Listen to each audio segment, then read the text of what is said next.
Queria pedir a vocês permissão para abrir uma janela nesse momento, porque nós não podemos nos furtar também de que entre vocês aqui, tanto os encarnados quanto os desencarnados, que estão presentes também, que vêm aqui, vão às casas católicas, vão às casas protestantes, vão a outras casas aprender também. Assim, eles não têm esse corpo que nós temos, mas eles comparecem a essas casas também para fazer as suas orações, ouvir mensagens, receber o consolo. Então, nesses eventos também são trazidos espíritos para compartilhar conosco o mesmo aprendizado. Então, o Alessandro fala sobre a parte técnica, né? E nós vamos procurar alinhavar também com a parte espiritual, se nos permite. Uma boa noite. São todos muito bem-vindos, né? Nós sabemos disso. É um momento em que a gente reúne, né, para poder conversar sobre um tema que tem entrado, né, na porta da frente de muitos amigos, de muitos conhecidos, e que esse conhecimento que a gente tem de uma espiritualidade acaba que nos conforta, não impede da gente sentir dor, né, com o ocorrido, mas nos ajuda a não sofrer tanto, que é diferente, né, da gente sentir a dor e da gente sofrer. Então, a dor está presente, mas a gente se conforta com o conhecimento dentro de um tema desse que é dolorido, se conforta em saber que Deus, né, o nosso Criador, para a gente que é de uma filosofia cristã, pode nos fazer entender o porquê. E hoje o Alessandro, né, traz aqui esse conhecimento de que é uma doença, porque durante muito tempo na sociedade, a gente que estuda a sociedade, as culturas, as civilizações, desde que o mundo é mundo, desde a pré-história, houve o suicídio. A dificuldade de conviver, né, em um mundo que é de provas e de expiações e de dores e de angústias. Então, desde sempre, em todas as civilizações, houve o suicídio. A forma da gente compreender esse momento é que vai modificando com o passar do tempo. E, nesse momento, na contemporaneidade, a gente, com o conhecimento da doutrina espírita e com esse conhecimento, essa evolução da medicina, a gente percebe que é uma doença. E isso é bom que fique claro para a gente, porque, às vezes, tem um momento que a gente fala assim, onde é que isso aconteceu? Porque o corpo, aparentemente, está tão saudável, né? E, de repente... E aí a gente, às vezes, não atenta para esse outro lado psíquico, né? De que existe uma dor interna que leva, né, aquela pessoa a não querer mais viver. Então, assim, esse conhecimento que o Alessandro traz também é consolador, porque faz com que a gente compreenda melhor a situação do outro. Eu passei recentemente por essa dor, né? Um aluno próximo a mim, que eu tinha um carinho muito grande por ele, que eu tenho um carinho muito grande por ele. Então, na semana passada, ele suicidou. E a gente teve a oportunidade de conversar com as pessoas que estavam próximas dele, dessa possibilidade de enxergar o fato como uma doença, né? Numa crise, ele não deu conta, né, de suportar a dor da vida. Então, assim, emocionada que a gente está aqui na frente, mas nós vamos conversando aí sobre isso.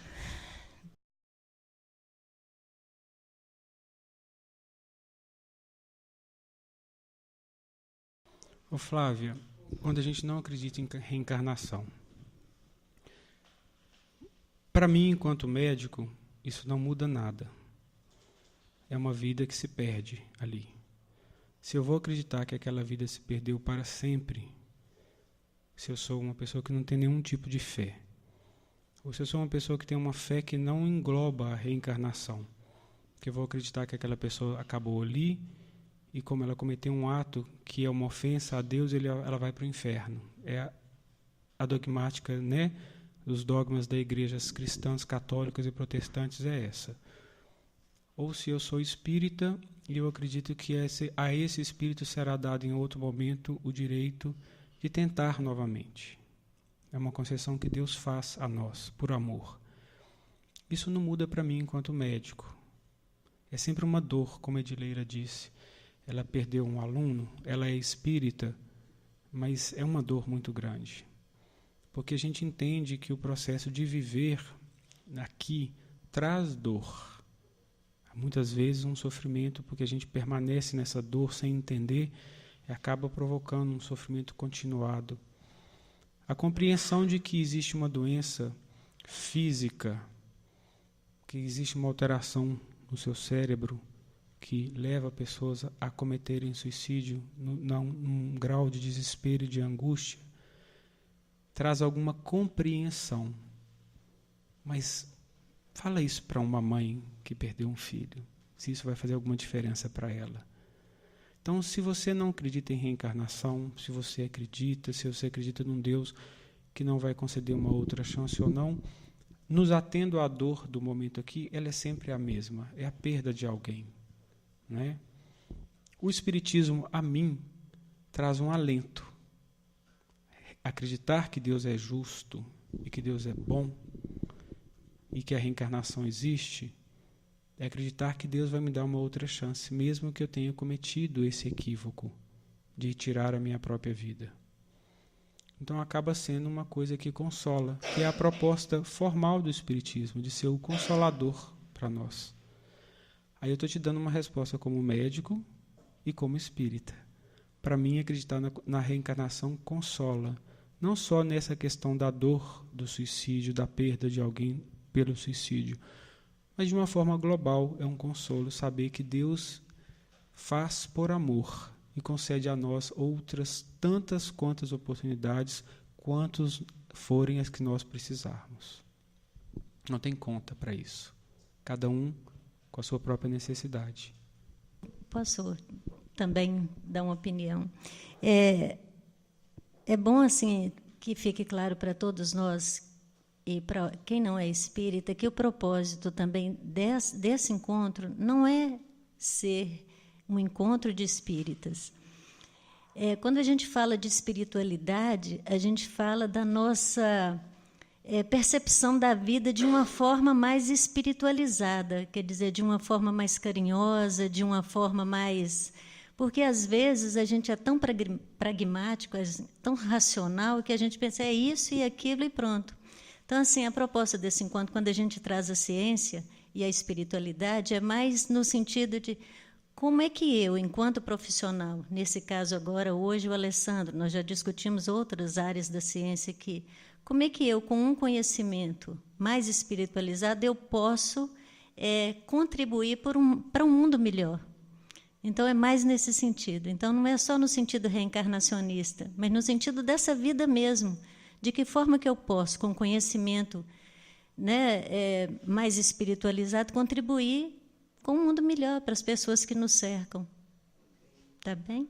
Eu vou entrar um pouquinho na sua área, Alessandro, sem querer me atrever a entrar nos conhecimentos que você detém, mas há um entendimento da doutrina espírita de que nós não somos apenas corpo. Nós somos um espírito que, nesse momento, está numa experiência física, experiência carnal. Eu acredito que é um entendimento de todas as doutrinas espiritualistas. São espiritualistas. Acreditam em algo que vai sobreviver à morte do corpo físico. E a questão de ser reencarnacionista ou não, ela, nesse momento, do estudo, da compreensão do suicídio, desse fato social, ela não importa. Não importa. Apesar de ajudar, mas ela aqui não importa, não é o ponto fundamental. O ponto fundamental é: não importa que o corpo morra, o ser vai sobreviver. Percebem a diferença? Essa é a grande questão. O ser que nós amamos, nós não amamos aquele corpo. Nós amamos um ser que interagiu conosco. Um ser que nós aprendemos a admirar, que nós tivemos as rusgas com ele, aprendemos a ter afeto, que nos forneceu afeto, que nos ensinou muitas coisas, e de repente esse ser, o corpo dele cai morto. O corpo dele cai morto, mas ele não. Ele permaneceu vivo. No entanto, nós temos aí um problema.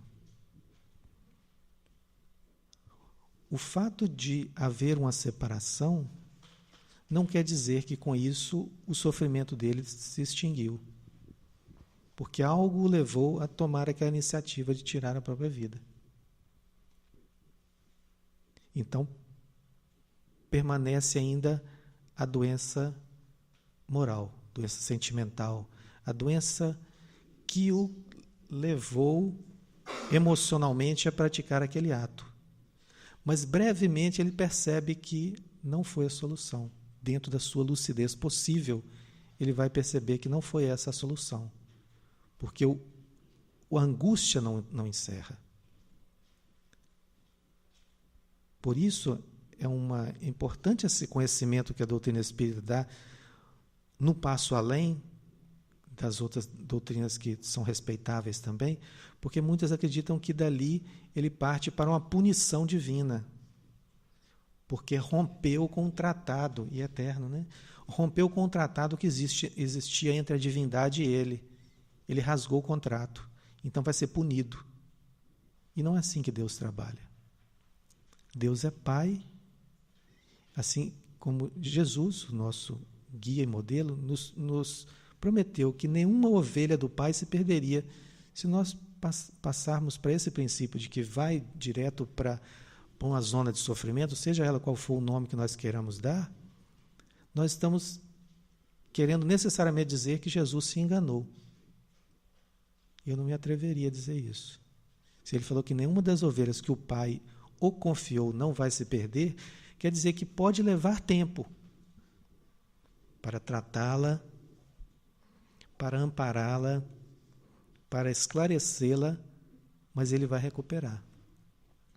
E ele propõe uma parábola dizendo que há um pastor que, se tiver 100 ovelhas e uma se desgarrar, ele deixa as 99 e vai atrás dela.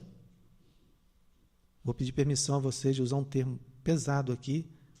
Vai atrás dela no inferno e busca. Então, há uma necessidade de nós desmistificarmos esse entendimento que foi passado para nós por muitos séculos, de que as pessoas que suicidam, elas vão para o inferno. Não vão. Não vão. Não vão. Porque é inconcebível, aqui nós estamos falando religiosamente, viu, Alessandro? É inconcebível que uma pessoa que foi boa, generosa, o tempo todo, ela não aguentou a sua dor e quis botar um fim na dor, ela não quis botar um fim na vida. E aí ela comete esse ato. E aí Deus, que é extremamente justo, generoso, bondoso, vai condenar essa pessoa por esse ato. Aí, eu esqueci seu nome, desculpa. Flávia. Aí, esse entendimento da reencarnação pode nos possibilitar uma alternativa para esse indivíduo, porque vai ser dado a ele, dentro dessa generosidade divina, o retorno. Numa outra época, num outro corpo, numa outra família, numa outra sociedade. Mas isso é uma outra discussão que a gente pode fazer mais tarde, num outro momento, ok?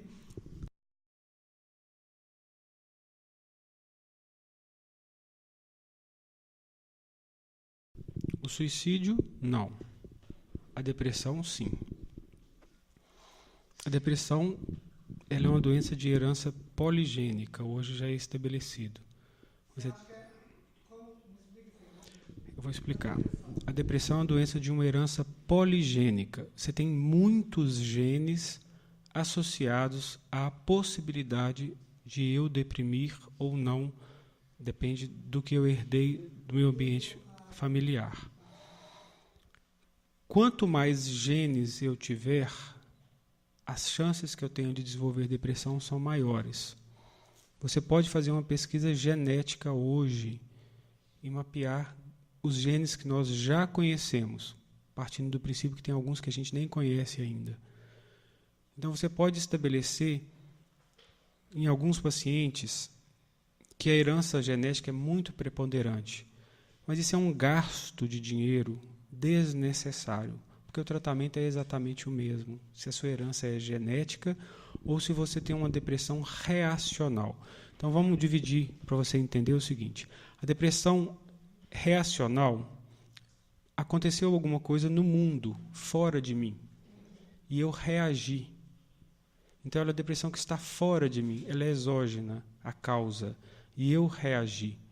E uma vez que eu resolva essa questão, eu deprimi. Vou ter que me tratar. Uma vez que eu resolvo essa questão, eu me fico livre do processo depressivo. Esse é um episódio depressivo. Agora, quando a depressão, a causa dela não está no mundo externo, não existe uma causa, o próprio paciente não consegue apontar nada. Ele pode falar assim, olha, eu estava num momento maravilhoso da minha vida e de repente ele não sabe nem explicar mais. Exatamente. Aí é uma depressão endógena, isso. É uma depressão endógena que vem do mundo interno e que tende a se repetir ao longo da vida. Então, essa tem uma característica genética muito maior do que a do mundo externo, a exógena. Por exemplo, um luto, perdi um emprego, me separei, perdi um filho, né? Alguma coisa assim que vai despertar uma reação depressiva. E que, em alguns casos, vai chegar à gravidade de, eventualmente, levar um paciente ao suicídio. Não pelo sofrimento da perda do emprego de alguém, mas o sofrimento que a doença traz. Tá? Então, se a causa é externa ou não, não faz diferença. A doença advém e o risco que essa pessoa corre é o mesmo. Agora, não existe um risco genético. Tá? Quem vem de família que tem suicidas vai ter maior chance de suicidar. Não existe isso. Existe uma questão comportamental. Existem algumas sociedades que o suicídio não é visto de uma forma tão negativa, ou alguns grupos sociais onde o suicídio é um mecanismo de alívio de sofrimento, e as pessoas se suicidam com maior frequência. Isso sim existe. Sim, uma questão de índice de suicídio por causa de honra. Né? No Japão existe um suicídio ligado à honra. Se eu cometi algum tipo de erro que desonra os meus ancestrais, né, os pais, ou que traz algum peso para as gerações posteriores aos meus filhos, o que eu posso lavar a honra da família com o suicídio. Né? Existe todo um ritual, existe hoje em dia, não é mais uma questão tão clara, mas permaneceu na sociedade, não o ritual, mas a ideia de que o suicídio é uma solução para a honra. Né? A roda que você falou e o espiritismo acreditam na oportunidade não só para o suicida, para todos nós sempre, né? Para a questão, seja qual for a questão de cada um de nós. Deus concede a nós a oportunidade de retornarmos para repararmos e para evoluirmos espiritualmente. Né?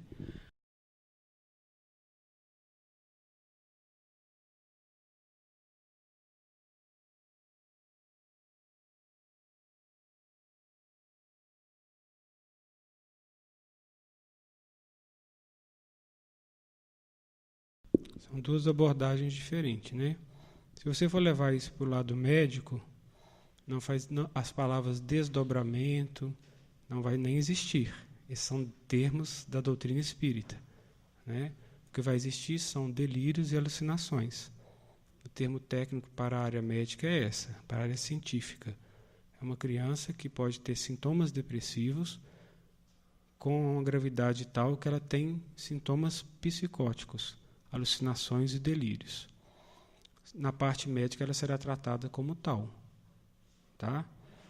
Dentro da doutrina espírita, Você pode perceber que essa criança tem uma mediunidade e que isso a assusta e que isso é incompreendido por ela, por uma imaturidade, por um desconhecimento, e ela eventualmente vai precisar de um acolhimento espiritual e de conhecimento sobre o que acontece com ela mesma, né?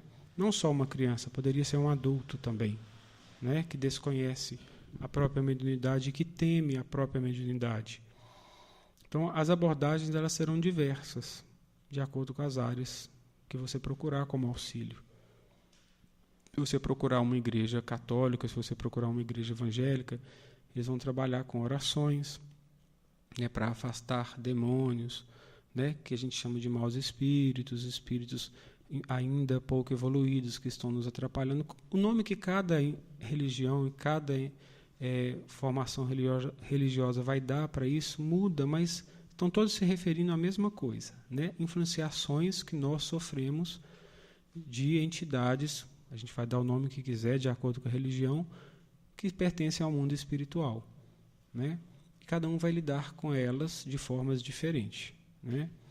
O Espiritismo procura compreender o que está acontecendo e propor tratamentos e conhecimento para as pessoas que padecem dessas dificuldades. A parte médica não entra definitivamente nesse questionamento. A parte médica vai ver sintomas, estabelecer diagnóstico e projetar um tratamento farmacológico, psicológico e de amparo a essa pessoa, ou a essa criança ou adulto, seja quem for, a idade que tem. Dentro do conhecimento espírita, como é o seu nome? Carlos. Bem-vindo, viu, Carlos? Dentro do conhecimento espírita, nós temos aprendido que o processo reencarnatório, ou seja, o processo de nascimento do indivíduo na Terra, nesse corpo que nós habitamos hoje, ele se dá gradativamente. É como se fosse vou usar um termo muito simples aqui, como se fosse uma cola. Você vai se colando o espírito com seu corpo espiritual, que é energético. Ele vai se colando, célula a célula, ao corpo físico desde a concepção. E esse processo vai se consolidar por volta dos 7 anos de idade. Nesse processo, o espírito, às vezes, ele vive entre os dois planos da vida, entre o plano físico e o plano extrafísico, na outra dimensão. Ele percebe com muita facilidade. Então é muito comum nós vermos na casa da gente o sobrinho, ou o neto, ou o filho brincando com um irmãozinho imaginário. Mas não é imaginário, não, ele está presente. Ele convive com outras crianças e espíritos. E nesse processo, muitas vezes ele se depara também, a criança se depara, criança física, biológica, que é um espírito adulto, um espírito já de outras experiências dentro da ótica reencarnacionista, que passou por outras vivências, e nessas outras vivências ele pode ter angariado afetos e desafetos.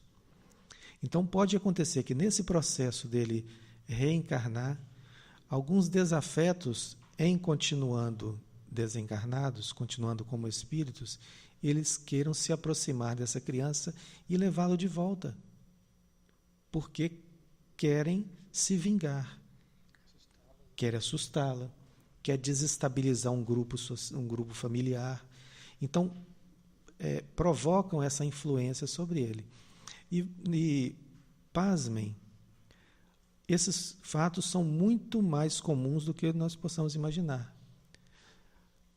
Provavelmente todos vocês aqui conheçam jovens que tenham visões ou audições invisíveis e que têm medo de falar para a sociedade para não serem taxados de loucos. Perguntem aos filhos de vocês. Sempre eles vão conhecer alguém. Lá na minha escola tem. No dia que esse indivíduo percebe que alguma pessoa entre seu ciclo de amizade, os colegas mesmo, tem um conhecimento que pode ajudá-lo, ele se abre. E aí ele fala, eu vejo. Eu ouço. Isso acontece comigo. Então, isso é muito comum na sociedade. E essas interferências dos espíritos desencarnados na nossa vida são também um dos fatores que psiquiatria não pode abordar, porque não tem autoridade para isso, tem uma ética. E nós agradecemos ao Alessandro por ele abrir a caixa preta da psiquiatria, porque esses fóruns são para isso. Abrir a caixa preta, falarmos de assuntos que às vezes são dogmas, são tabus, são proibidos, para que nós comecemos a despertar as nossas consciências, para que percebamos que há outras possibilidades. Podemos dar um passo adiante nos conhecimentos, já, independente daquele credo que nós professemos.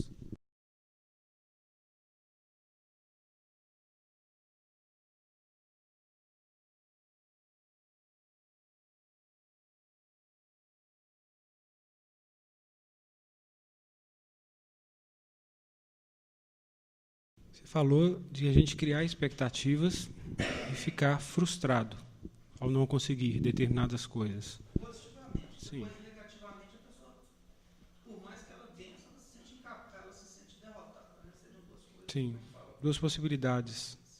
E não se sentir satisfeito nem com uma coisa nem com a outra. Né? Do ponto de vista espírita, você traz aí dentro dessa não satisfação, eu vou estender o que você está colocando.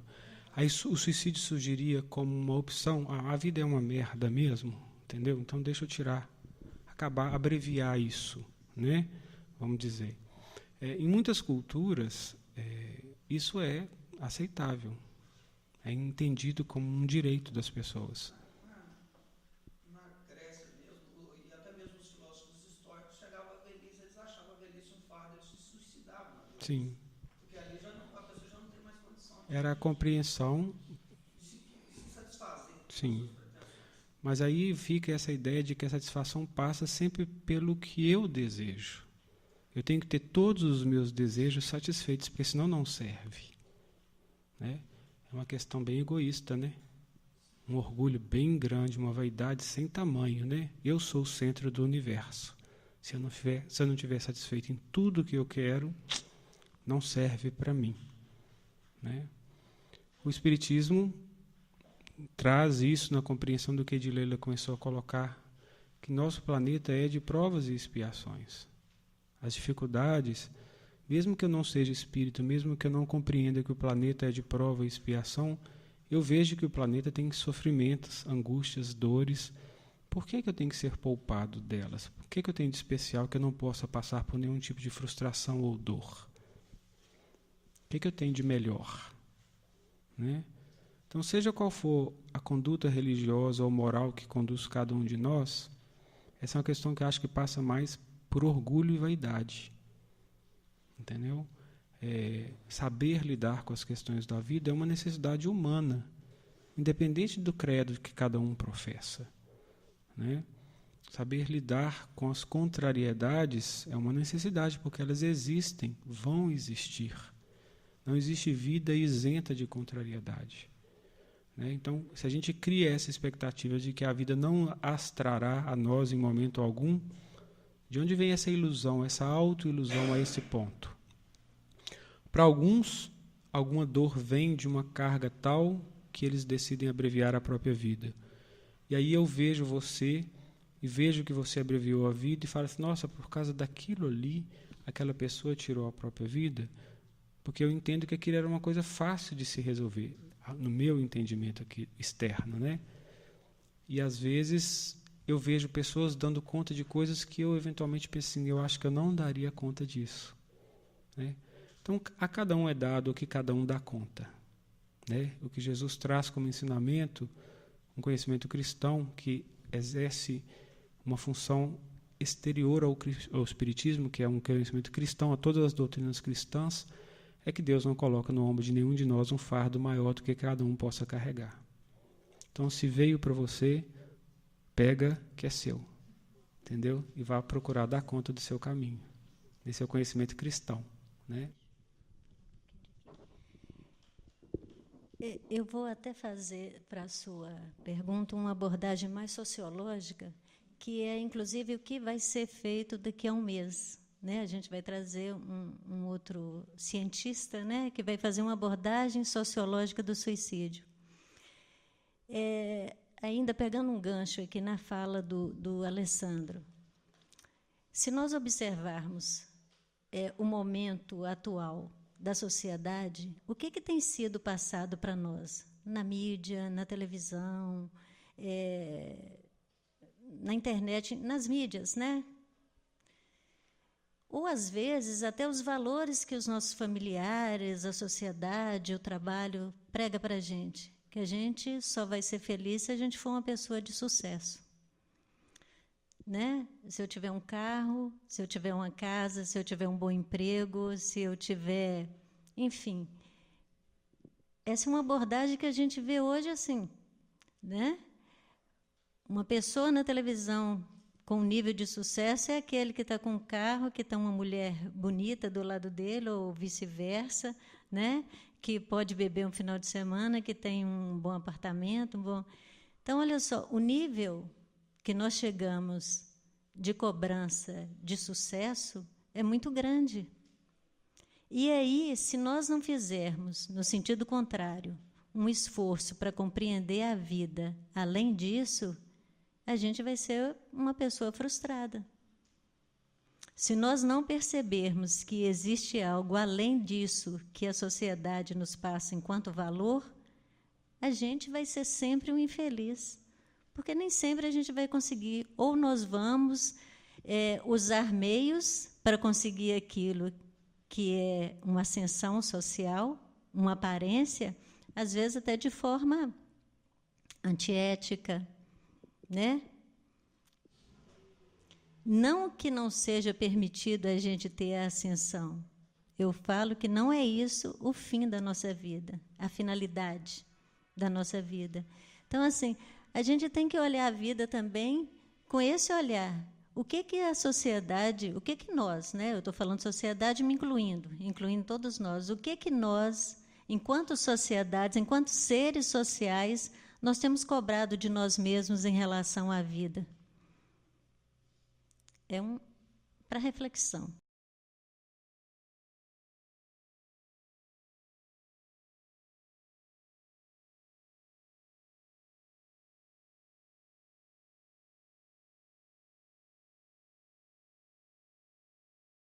Com gente, a gente tem que estar atento o tempo todo. Né? Orar e vigiar. O jovem é mais complexo, sim, porque ele é mais enigmático. É um momento da vida, tanto física quanto espiritual, muito complexa. A alteração do corpo físico é muito drástica, é muito rápida, acontece, cada hora ele está diferente, né? Daqui a um mês você vê um filho, um primo, um sobrinho, nossa, como cresceu 4, 5 centímetros, tudo, a voz muda, né? Então, é uma fase muito conturbada biologicamente. E espiritualmente também é uma fase muito conturbada, porque tudo que tem um pouco adormecido desse espírito milenar de várias experiências da sua outra vida, que estava adormecido na criança, começa a ter o corpo físico que permite a ele manifestar as suas próprias índoles espirituais. E aí é onde você tem um conflito muito grande da adolescência com os pais, né? Porque é como essa criança doce, de repente agora se transforma nesse demônio que é meu filho, né? A gente escuta isso, pai, no consultório com muita frequência. Então é porque é quando ele começa a ter corpo físico e capacidade de abarcar toda a sua própria história espiritual. Agora, esse caso que você trouxe é o seguinte, a avaliação do outro, do pai, da mãe ou de outras pessoas que convivem, viam nele um jovem estável, que estava feliz, estava numa vida legal, amigos, família. Provavelmente não é um processo depressivo, porque o depressivo não vai ter amigos, família, felicidade. Entendeu? Os sintomas vão vir e ele vai perdendo essa ligação de prazer com o processo da vida. A questão espiritual fica em aberto, né? Uma mediunidade ainda não contemplada pelo conhecimento, uma abertura, uma experiência de ter bebido, e aí abre o canal mediúnico a um nível tal que um espírito obsessor se aproveita disso, e isso acontece, é uma possibilidade. Agora, outra possibilidade que eu trabalho com ela com maior frequência, e que chega ao consultório também, é de nós não estamos nos educando e educando ao outro, filho, jovem, a lidar com a frustração. Entendeu? E aí o que eu vejo é o seguinte, eu tenho mães que chegaram ao consultório que perdeu uma filha que suicidou com 15 anos, porque o namorado mudou o status do Facebook, de namorado para solteiro. Ela foi lá e suicidou. Deixou uma carta dizendo que eles tinham tido uma briga, ela chegou em casa, olhou o Facebook dele e ele mudou o status, de namorando para solteiro. Com 14 anos, ela retirou sua vida por causa disso. Não sabia lidar com a frustração.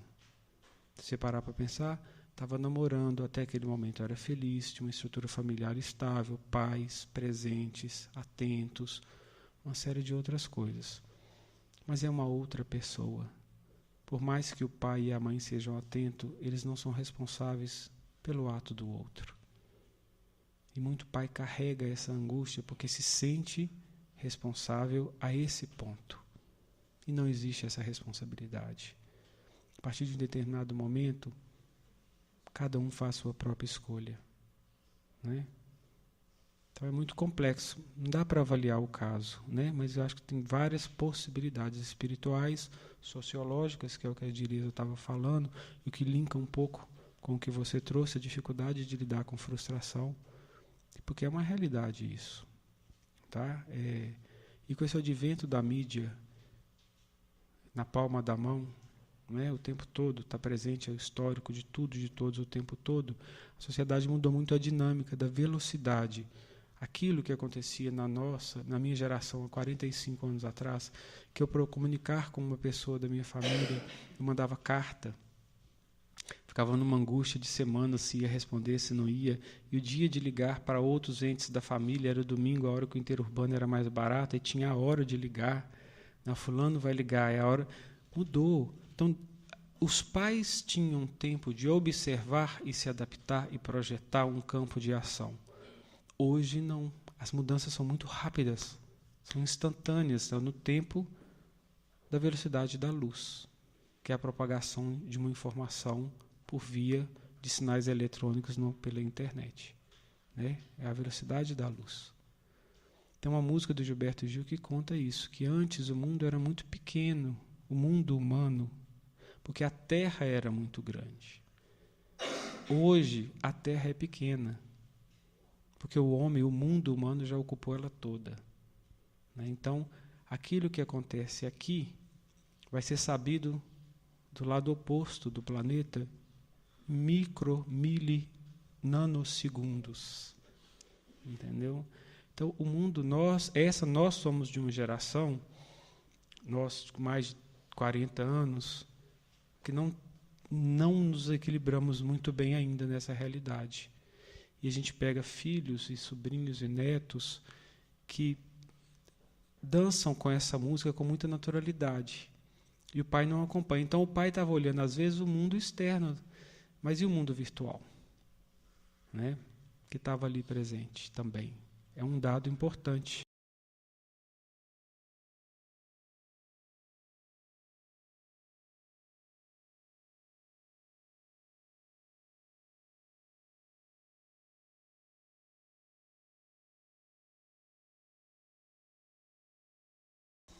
A parte médica nunca vai tratar se houve Deus ou não na vida da pessoa.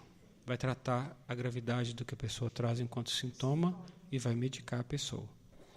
Se é uma depressão com sintomas psicóticos, que é um grau grave de um processo depressivo, Flávia, você vai tratar com antidepressivo e antipsicóticos. Tá? Falando do ponto de vista médico, o antipsicótico biologicamente bloqueia a reação que gera delírios e alucinações. Entendeu? A pessoa deixa de alucinar, deixa de ter o sintoma psicótico porque está usando um antipsicótico. Espiritualmente, eu posso te dizer o seguinte: o antipsicótico age a nível celular em pontos de influenciação energética chacrais no cérebro, que é onde ocorre a influenciação espírita. Ao fazer o bloqueio celular biológico dessas células, a capacidade de influenciação espírita diminui. Tá? Então, seja se espírita, seja se é puramente biológico, o antipsicótico vai trazer um alívio para aquela pessoa. Tá? No meu consultório, eu trato o sintoma pelo sintoma. É o antipsicótico associado ao antidepressivo. Tá? Aí, Márcia, Eu não entro no questionamento enquanto médico, e acho que nenhum médico entra, tá? Um médico que segue o código de ética não entra no questionamento. Agora, a gente faz colocações do seguinte aspecto. A gente procura entender que aquele paciente ele não é só um desequilíbrio neurobiológico de alguns neurotransmissores de áreas cerebrais que estão interrelacionando de forma equivocada. O que está ali é um ser humano, né, com uma história muito particular, muito única, porque cada um tem uma história absolutamente única. Então, eu tenho que escutar a pessoa que está na minha frente.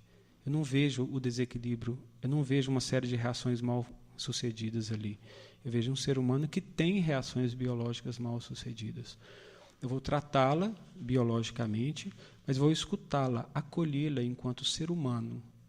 E aí, se existir um espaço para um acolhimento familiar, se existir um espaço para um acolhimento psicológico, se existir um espaço para um acolhimento religioso, seja qual for a matriz religiosa daquela pessoa, eu oriento a procurar. Qual é a sua religião?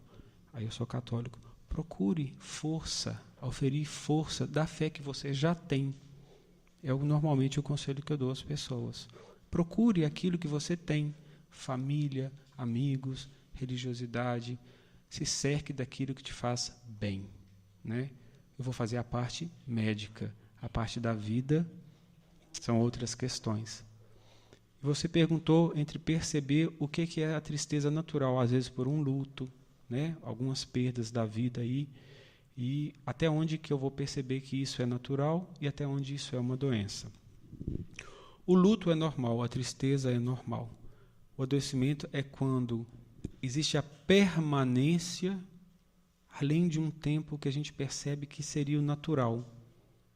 E a pessoa começa não só a estar apenas triste, chorosa e lamentosa, ela perde capacidades na vida. Ela começa a perder capacidade de produzir, de trabalhar, de se relacionar com outras pessoas.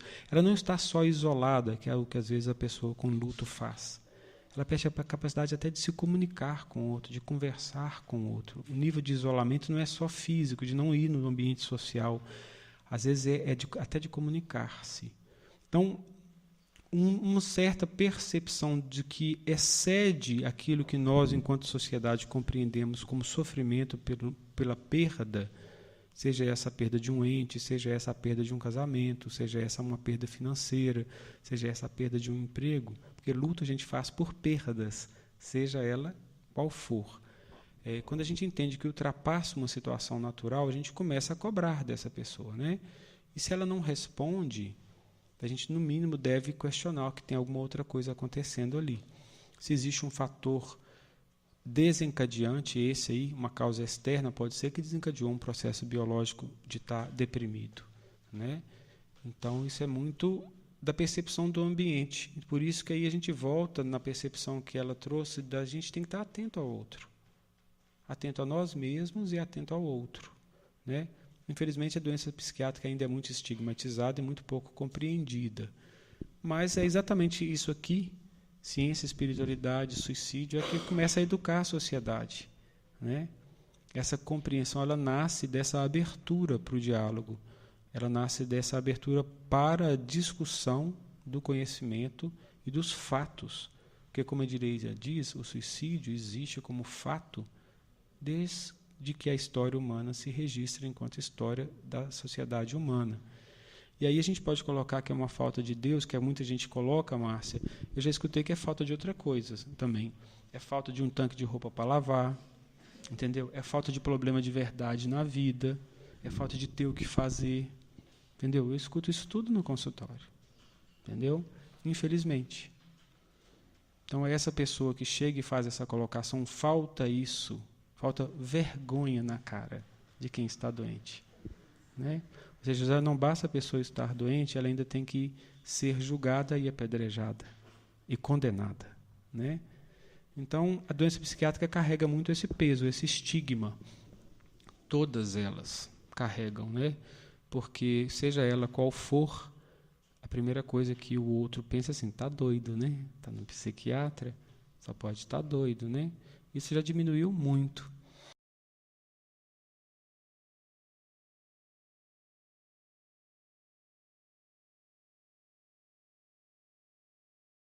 Tá. Vamos juntar as duas perguntas. A esquizofrenia pode ser controlada, não curada, né? Mesmo na vigência de um tratamento absolutamente regular, ainda ela escapa do tratamento em muitos momentos. A depressão, quando ela é o episódio depressivo, a gente considera que existe a cura daquele episódio depressivo. Se a causa é externa, pode ser que a pessoa tenha uma experiência depressiva só durante a sua vida inteira. Então, a gente faz um tratamento, existe um protocolo de tratamento, seguido esse protocolo, na ausência de sintomas, depois de tanto tempo, tudo bem catalogado cientificamente, você é considerado curado.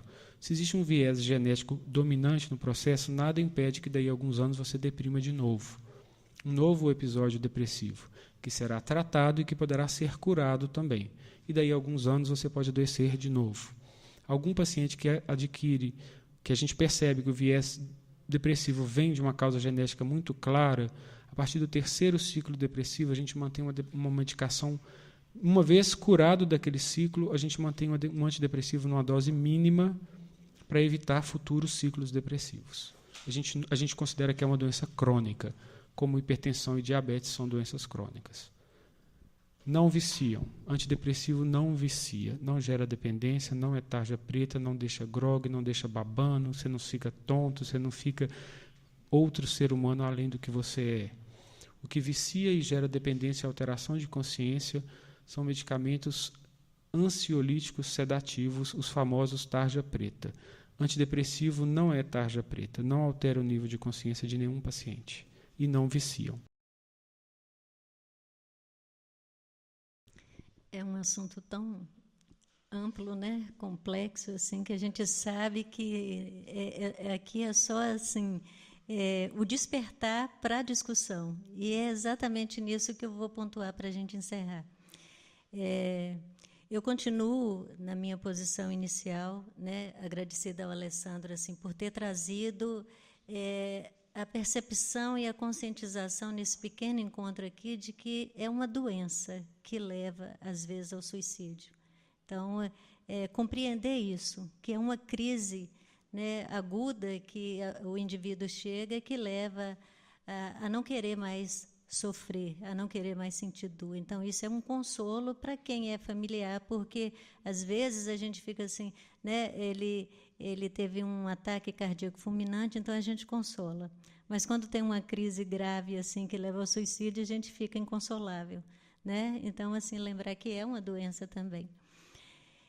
E o outro ponto que eu queria assim frisar é do que foi dito, das respostas do Alessandro, da fala do Vinícius, é que é importante demais nesse mundo nosso de dor, de sofrimento, essa espiritualização. Não estou falando de espiritismo, eu estou falando da conduta caridosa, né, amorosa, atenta para com o próximo. Eu acho que, e conosco também, né? Com o próximo mais próximo que sou eu mesma, né? Com a gente mesmo, né? Nesse convívio que é o mundo, né? Eu falo que a gente está aqui na Terra até para aprender a conviver, né? Aprender a lidar com o outro. E é isso. Eu acho que o propósito desse trabalho aqui, desse projeto Ciência e Espiritualidade, é ir trazendo essa conscientização do nosso papel social, espiritual, emocional, enquanto seres que vivemos num mundo difícil também, né? A gente agradece a presença de vocês e, principalmente, hoje aqui, né, a contribuição do Alessandro. Eu gostaria de agradecer ao Alessandro, em primeiro lugar, e também agradecer a vocês, essa participação aqui que enriqueceu muito essa nossa discussão dessa noite. Nós continuamos com essa discussão sob outras abordagens no próximo mês e no outro mês também. Essas reuniões acontecem sempre na última quarta-feira de cada mês, sempre às 20 horas e vai até às 21. Hoje nós avançamos um pouquinho e gostaríamos, até às 21h30, desculpa. E nós gostaríamos de entrar até meia-noite, né, porque as questões são muitas levantadas e, infelizmente, a gente não tem esse tempo todo. Mas gostaria de deixar como última palavra, assim, nossa aqui, a última mensagem é que um dos dos remédios não ficou relacionado ali, Alessandro, mas eu gostaria de passar para as pessoas também.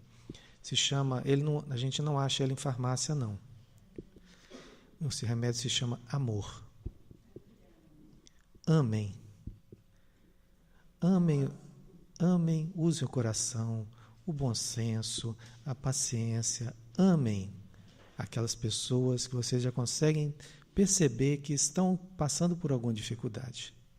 Ah, Vinícius, agora não tem mais tempo, ele já se foi. Continue amando. Continue amando. Que se foi apenas a presença dele, física, visível na nossa vida. Mas ele continua vivo, ou ela continua viva. Então, continue amando. Continue fazendo as suas orações por ele ou por ela. Continue pedindo a proteção divina para ele. Amem, peçam orientação, assistência do anjo da guarda desse indivíduo, dessa pessoa querida, que o ajude também, porque vai estar lá. Independente de você ser espírita, de ser católico, protestante, budista, frequentar um templo Seichonoye, procure o seu líder religioso. Converse com ele. Peça também a oração dele para aquela pessoa. Ouça-o. E tem um médico que é infalível, depois do Alessandro. Ele se chama Doutor Jesus. Esse cura. Cura e ajuda muito, de graça. De graça. Então, um tratamento imediato. Converse com seu líder religioso. Vá à sua casa, o seu templo, faça suas orações lá, faça na sua casa. Converse com a pessoa que partiu, porque muitas vezes em sonho, enquanto o corpo dorme, nós nos encontramos lá e matamos um pouquinho da saudade. Agora, para aqueles que quiserem também aquilo que nós já desfrutamos, que nós conhecemos um pouquinho, que já sabemos dos resultados, vá a uma casa espírita. Para vocês que estão no YouTube também, vá a uma casa espírita da sua cidade. Muitas cidades, a maioria delas tem uma casa espírita. Vá, converse com o dirigente da casa, conte o seu problema, o que está acontecendo, e ele vai te orientar dentro dos postulados do Evangelho de Jesus, que é um só para todos, dentro de algum conhecimento espírita, dentro de um tratamento espiritual, mas existem tratamentos também que são todos gratuitos. Tá bem? Então, nós gostaríamos de deixar para vocês essa última mensagem, antes de nós fazermos a nossa oração final, e deixar o convite para o próximo mês também. Nós vamos divulgar nas redes sociais também. Então, nós convidamos a vocês todos para nos unirem em pensamento, agradecendo a Deus, o nosso Pai, Pai de todos nós, por essa oportunidade de aqui estarmos, conversando, refletindo, e quem sabe nessa noite estarmos descobrindo ou vislumbrando novos horizontes para novas caminhadas rumo a um consolo, a soluções e mesmo a ajuda do nosso próximo, que é tão querido. Agradecemos por todos que estão aqui e conduz-nos às nossas casas, nos ajudando a estarmos bem física e emocionalmente. E aqueles que já partiram, que recebam também o nosso carinho. O carinho de cada um dos familiares, amigos, todos que aqui ficaram e que nutrem ainda o mesmo amor por eles. Que assim seja. Aos que estão aqui, né? Aqui em Valadares especificamente, eu pertenço à Casa Ana Nery, como ambiente de trabalho. Eu convido a quem quiser, tem várias pessoas aqui que comparecem à reunião da quinta-feira, às 7h30 no Ana Nery, que é a terapia espiritual com Cristo. E no grupo Marta Figner, também no bairro de Lourdes, ocorre também uma terapia espiritual às segundas-feiras, às 20 horas. Às 20 horas. No caso, eu e a Márcia, que falou às 20 horas ali, a gente coordena a terapia espiritual no Ana Nery, e a Márcia, com o auxílio de uma outra pessoa, coordena a terapia espiritual no grupo Marta Figner, na segunda-feira, às 20 horas. Então, quem quiser se sentir à vontade, são 2 espaços que estão abertos aí a nós todos, para aprendermos um pouco sobre auto-amor, esse amor que Jesus pediu a nós mesmos, a Deus acima de tudo, ao próximo, mas a nós mesmos também, né? Não há outro caminho, é o que o Vinícius falou, é o amor. É a proposta que Jesus traz e o que o Espiritismo confirma para todos nós. Tá? É um convite para quem quiser.